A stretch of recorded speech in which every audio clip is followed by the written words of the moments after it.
10 ఏళ్లుగా ముఖ్యమంత్రి కార్యాలయంలో సెక్రటరీగా కొనసాగిన ఐఏఎస్ అధికారి స్మితా సబర్వాల్ ఎట్టకేలకు బదిలీ అయ్యారు. రాష్ట్రంలో అధికార మార్పిడి జరిగి కాంగ్రెస్ ప్రభుత్వం ఏర్పడడంతోనే స్మితా సబర్వాల్ బదిలీ తప్పదనే ఊహాగానాలు వినిపించాయి. ఐఏఎస్ అధికారులతో పాటు సచివాలయ వర్గాల్లోనూ ఆమెపై బదిలీ వేటు తప్పదనే చర్చలు జరిగాయి. ప్రభుత్వం ఏర్పడిన దాదాపు నెల రోజుల తర్వాత ఆమెను CMO secretary, irrigation department secretary, Panchayati Raj secretary బాధ్యతల నుంచి తప్పిస్తూ చీఫ్ సెక్రటరీ శాంతికుమారి బుధవారం ఉత్తర్వులు జారీ చేశారు. స్టేట్ ఫైనాన్స్ కమిషన్ మెంబర్ సెక్రటరీగా నియమించారు. ఇప్పటి వరకు ఆమె చూసిన డిపార్ట్మెంట్లు బాధ్యతలను ఇతర అధికారులకు అప్పగించారు. అయితే రాష్ట్రం ఏర్పడే సమయానికి మెదక్ జిల్లా కలెక్టర్గా కొనసాగిన స్మితా సబర్వాల్ ను ముఖ్యమంత్రి అదనపు కార్యదర్శిగా నియమిస్తూ 2014 జూన్ 5న అప్పటి చీఫ్ సెక్రటరీ రాజీవ్ శర్మ ఉత్తర్వులు జారీ చేశారు.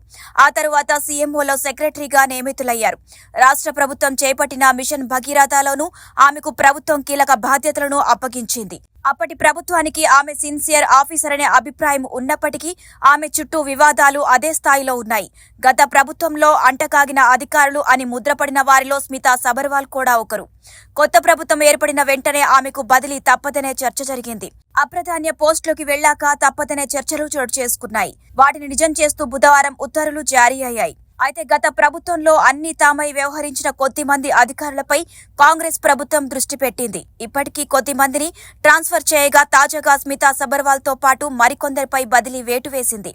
గతంలో కేటీఆర్ పురపాలక శాఖ మంత్రిగా ఉండే ఆయనకు నమ్మకమైన ఆఫీసర్గా అరవింద్ కుమార్ ఆ శాఖ ప్రిన్సిపల్ సెక్రటరీగా వ్యవహరించారని, హెచ్ఎండిఏ సమాచార పౌర సంబంధాలు తదితర పలు విభాగాల్లోనూ కీలకంగా వ్యవహరించారనే గుర్తింపుతో పాటు అపవాదు కూడా ఉంది.